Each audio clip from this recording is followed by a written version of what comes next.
The US and NATO have declared that Russia is still gradually building forces surrounding Ukraine despite Moscow's claim that it is withdrawing, casting doubt on President Vladimir Putin's professed intention to reach a definitive answer.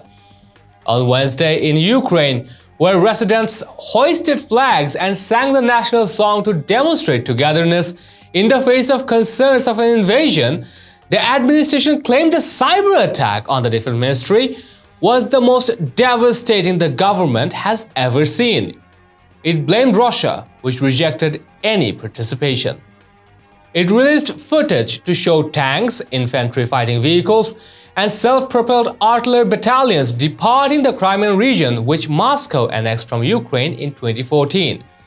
Russia's foreign ministry spokesperson Maria Zakharova dismissed the claims of reinforcements, as she said, "Frankly, I can tell you the truth. We're not interested in these statements made by Stoltenberg, who is either a NATO Secretary General or a bank, I haven't figured out which yet. We're no longer interested in them. He is not a person whose statement Moscow would consider serious arguments. He's a NATO has-been now."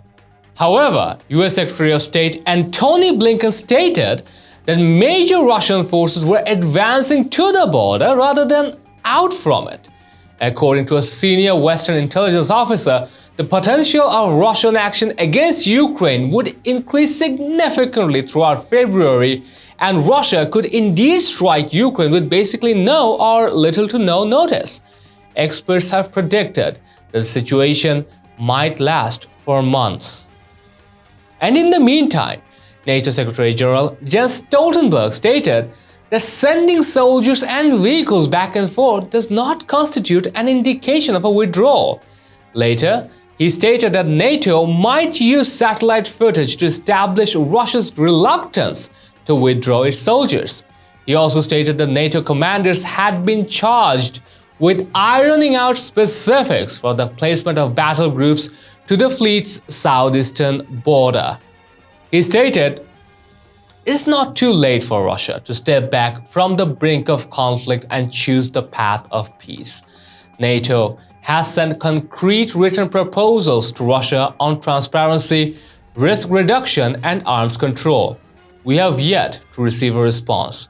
I reiterate my invitation to Russia to meet again in the NATO-Russia Council." As a section of the NATO mission, the United Kingdom would increase its troops in Estonia and dispatch tanks and armored battle units to the small Baltic region neighboring Russia, according to British Defense Secretary Ben Wallace. Meanwhile, the White House said President Joe Biden arranged a phone conversation with Chancellor Olaf Scholz, and the two leaders, and I quote, "reaffirmed their commitment to Ukraine's sovereignty and territorial integrity and underscored the importance of continued transatlantic coordination on diplomacy and deterrence measures and the reinforcement of NATO's eastern flank if Russia further invades Ukraine." NATO's evaluation, according to the Kremlin, is incorrect. The Russian ambassador to Ireland stated that the military in Western Russia will return to their customary locations in 3 to 4 weeks. According to the Kremlin, Putin is eager to engage with the United States, which has proposed talks on weapons management and confidence-building initiatives while excluding a veto on Ukraine's potential NATO membership.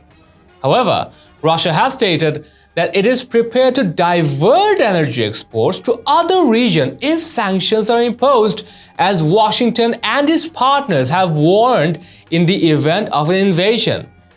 Well, in response, Ursula von der Leyen, President of the European Commission, stated the European Union was prepared for the aftermath of the crisis, along with a drop in gas supplies, since a substitute had been agreed, and that Europe was now on the safe side of winter. Wow, von der Leyen, I love your confidence. Well, following numerous warnings of a probable strike and rumors in the Western media that it will take place on Wednesday, well, Moscow had blamed Washington for frantic warmongering.